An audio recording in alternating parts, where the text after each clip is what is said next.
In this video, I'm going to tell you everything you need to know about FP3 and qualifying. If you're interested in what my thoughts are, definitely keep watching.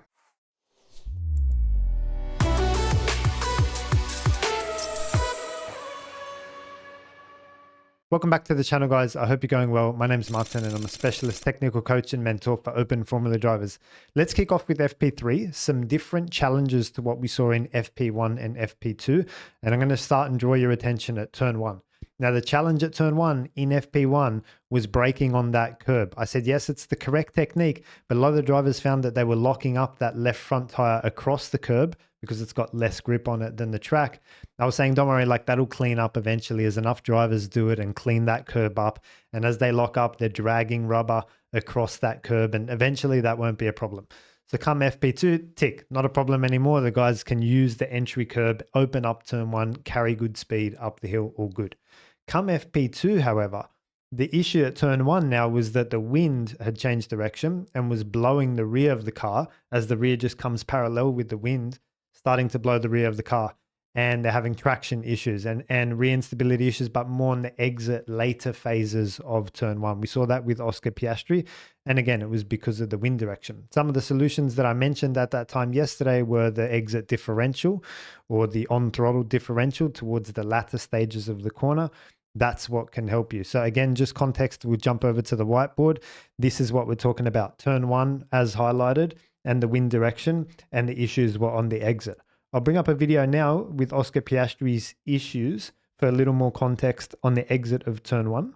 Okay, so here we go. This is yesterday. Piastri gets into turn 1 fine, but then the drama is on the exit when he goes for the throttle. You see all those rubber marks just across there on the left. I just want to pause it so you can see what I'm talking about. This was where they were locking this tire up yesterday, and all these rubber marks across here are now helpful. Anyway, turns the car into the corner fine, no problems. Is able to add steering. This is actually really good the way he gets into this corner.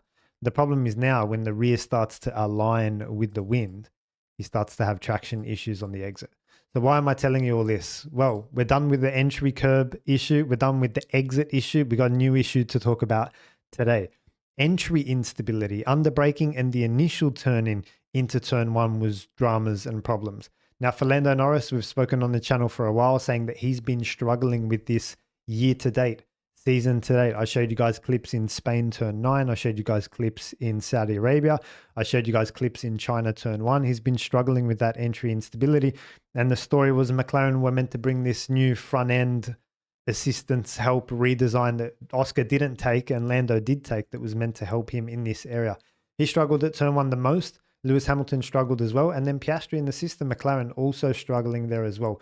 So I'll show you guys the struggles and then we can talk about the solutions that you might want to try with such a problem. All right, here we go. This is Lando Norris to kick us off. Again, so he doesn't even make it into turn 1, like where this is a completely different issue to yesterday, guys. As he turns in, like he feels the rear starting to slide. Now, I've said for the longest time in the hands of Lando, it's overpowering of the front. Lewis Hamilton, you can't talk about entry instability without chucking Lewis Hamilton in there. He combines a lot. That is, combines the entry with the brakes and the steering. I just want to pause this here for a second because Lewis's first instinct is to go for the recharge button. And I'll tell you why that's significant a little bit later. That's this green button on the top left, straight after he blew that lap. He just goes for the recharge so that he can maybe try another lap afterwards. Who else had issues into turn 1? I think it was Piastri was the other one. Let's have a look. Yeah, here's Piastri. Similar to Lando, just as soon as turns a wheel, like it's all over. So potentially a tight line is an option for these guys. If I just pause the video for a sec, the tight line would involve not sweeping in from so far wide, like on the left here, and loading up that left rear. That's one option, but wouldn't be my first choice. My first choice, and I'll show you guys in a second why I'm very disappointed with the drivers. This is Lando's second attempt to get into the corner. I'll just go back because I think that froze for a second. Now, this was Lando's second attempt at getting it in and still struggling again. And it's the same sort of issue. Barely gets to the mid corner without the over rotation. In this particular case, he's carried with it instead of backing out of the corner. But you can just see the over rotation as soon as he turns his hands in the steering wheel. The worst part for me, guys, is out of all of these clips, the one thing you'll notice, Lando bashing the wheel here on the exit. Out of all of these clips, not a single driver went for a toggle switch change or made any sort of driver tool, rotation tool, braking tool adjustment on the exit. I don't know. Well, I mean, I know why, but I mean, I'm not sure what's wrong with the drivers. I've been saying for the longest time, like we've got a generation of drivers now who are babied, who are social media superstars, who are apparently the world's best drivers and one of 20 in the world. Not a single one said, oh, yeah, okay, I've got extra rotation on the entry. What am I going to do? Brake balance forward, migration forward, turn the engine braking back a little bit, lock the diff a little bit more on the entry. Like there are so many things that you can do to get yourself out of trouble. You'd think, oh, I'll make a few changes, go around and try again. Nah, not these guys. Recharge button on the radio, complaining, Lando bashing the wheel like a baby. And yeah, am I being harsh here? Or am I just being like realistic? I'm expecting a professional Formula One driver to be like, okay, this is my issue and these are the solutions which I can try. Now, I ran through them very quickly, but I want to run through them in detail with you now.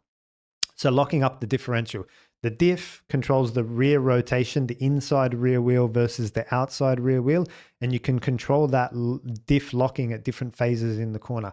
Entry, mid, and exit. You've got full control at all phases. If you've got too much rotation on the entry, mate, just lock it up a little bit and try again. That's your first check. Second check, because this one is under braking, you can play with your braking tools as well. There's the potential that maybe the rear brake balance, something there is stepping it out as well. Push the brake balance forward a couple of clicks, go around, see if that works. Engine braking is another big one. If you click the downshifts too quickly, engine braking acts at the rear can also lock the rear axle.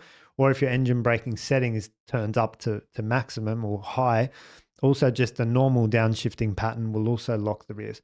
So I'm a big fan of, lately I've been a big fan of making more than one adjustment or recommending more than one adjustment at a time if they're all in the same direction. So what does that look like? Well, I'll probably tighten the diff ever so slightly, maybe 5-10% on the entry, push the brake balance forward a few clicks, and maybe just, if I have it available, just turn the engine braking down a little bit. So I'd probably make all three of those changes and go back around and see how I go. You'd be shocked. Maybe it cleans it up. Now, you're not going to know which one it was, but problem solved and life goes on. Down to turn 3, you can just leave it or adjust it again. So yeah, why would this be happening today as opposed to the difference that we had yesterday? Well, I think track temperatures increased. Potentially wind has changed again. I'm not sure on that one. I think the rears are just getting slightly hot during the lap as well. That might be why, and probably the wind, combination of wind as well. Yeah, again, guys, I can't highlight to you how disappointed I am that not one of the drivers just came out of that corner and thought, okay, I'll change. Now, I spoke about this yesterday, right, with Kimi Antonelli.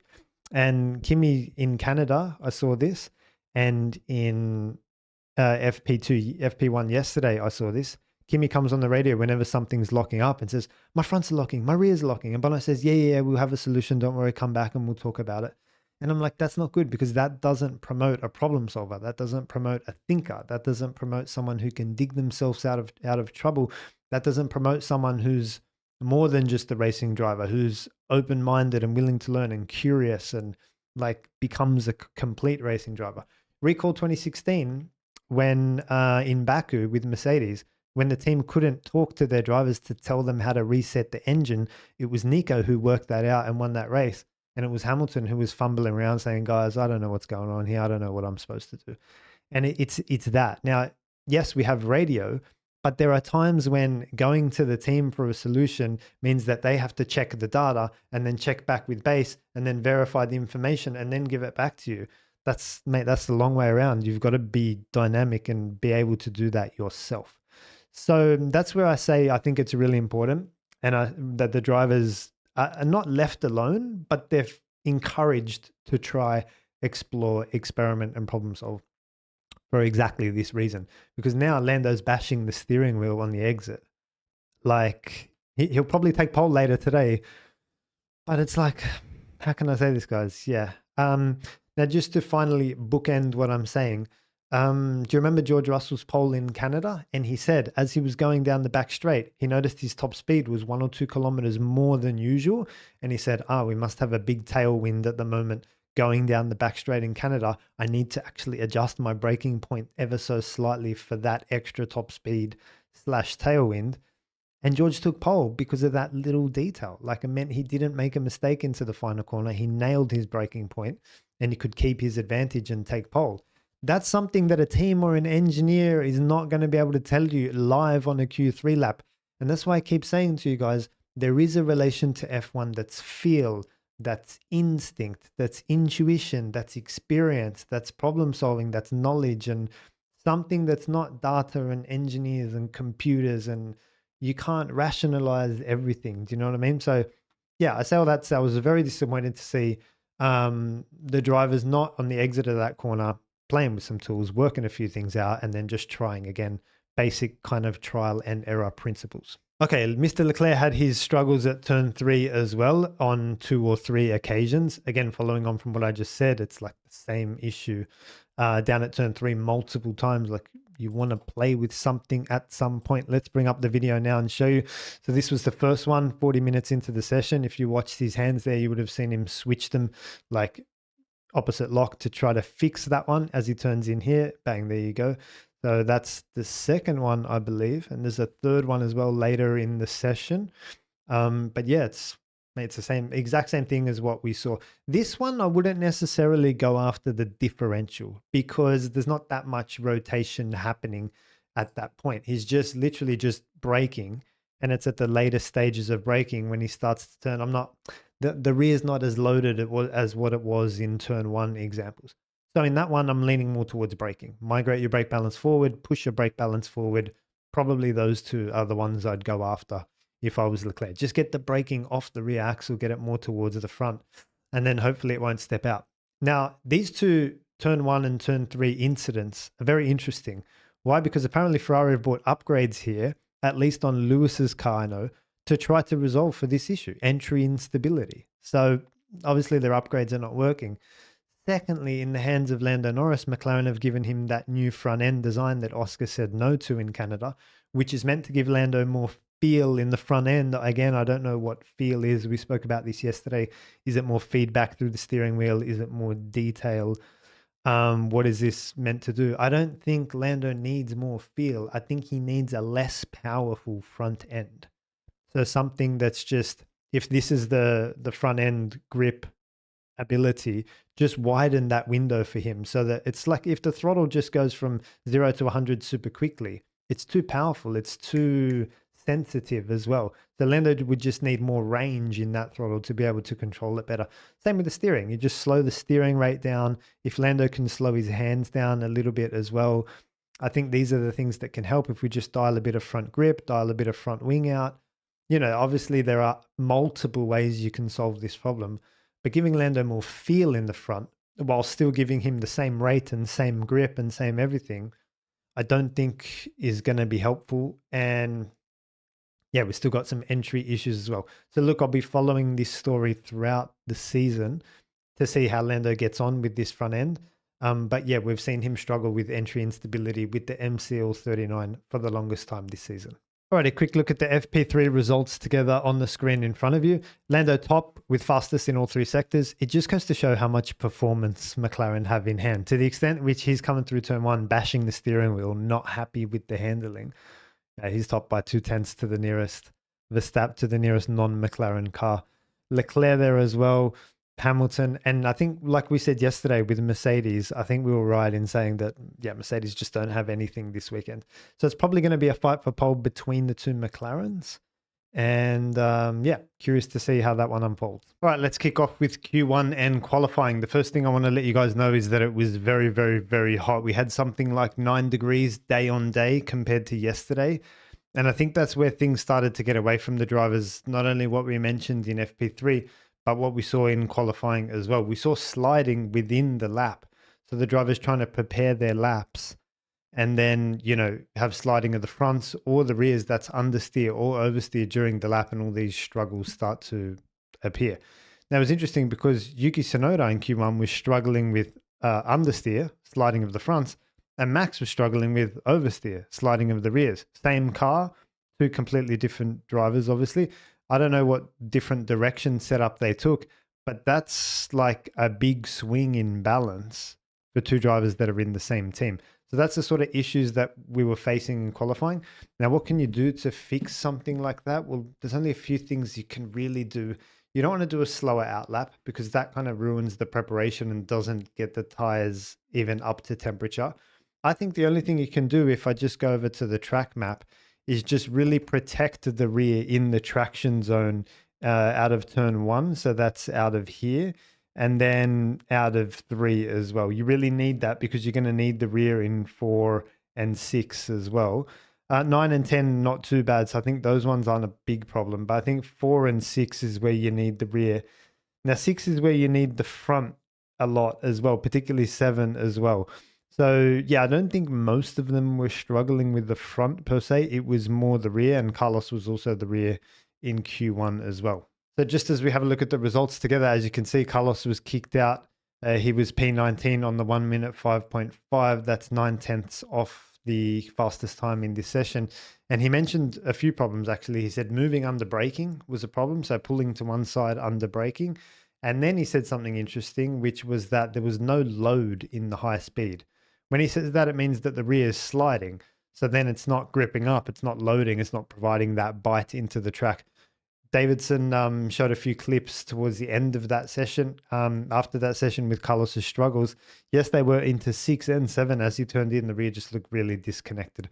So I'm not sure if he overheated the rears or it was something broken or a flaw, or I don't know. Sometimes I think, like, how can the car be broken? So it must be something to do with the rear tire temperatures and if they had a difference in setup, because Albon 105.1, that's 4/10 across there. Now, Sonoda was only just in front of Carlos Sainz on 1 minute 5.3. He was saying, again, with the front grip issue. So we saw jumped on board with him turning to turn one. A big armful of steering lock goes into turn one and the front doesn't want to bite. So very different issues. And yeah, just interesting to see the separation between the teammates. These guys, like, these are drivers that most people would consider fairly decent drivers. Esteban Ocon, Carlos Sainz, Nico Hulkenberg, 3 big names out in Q1.